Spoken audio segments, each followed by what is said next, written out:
اگر گویند که الله را دوست داری لایک مان، از برای الله لایک مان.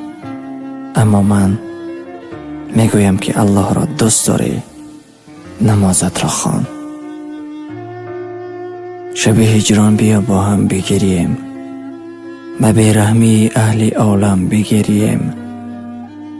برای آن که تا در دوزخ نسوزیم، رسول حق گریست ما هم بگریم.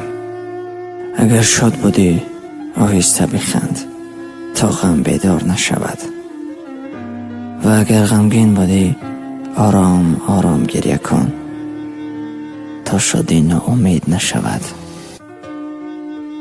حیران نشوید از اینکه عزیزترین کسان روی شما را می شکنند.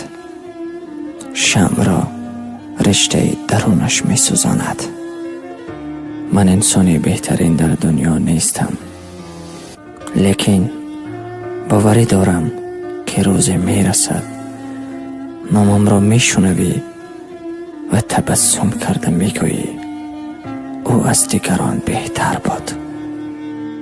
من آن برگ خزان هستم، هزاران بار شکست خوردم، ولی هرگز نگفتم که دلم از درد می لرزد. من با قلبم می فخرم، زیرا شکسته شد، دزدیده شد، سوخته شد، فریب خورد، خیانت دید. اما شکر که باز سلامت است و کار می کند. خدایا ما را برای راست، برای دین صراط المستقیم هدایت بفرما. ما را از جمله صبر کننده، شکر کننده و ذکر کننده بگردان.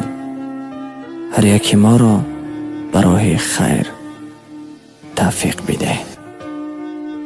محبوبترین عمل نزد خدا شاد کردن دل دیگران است.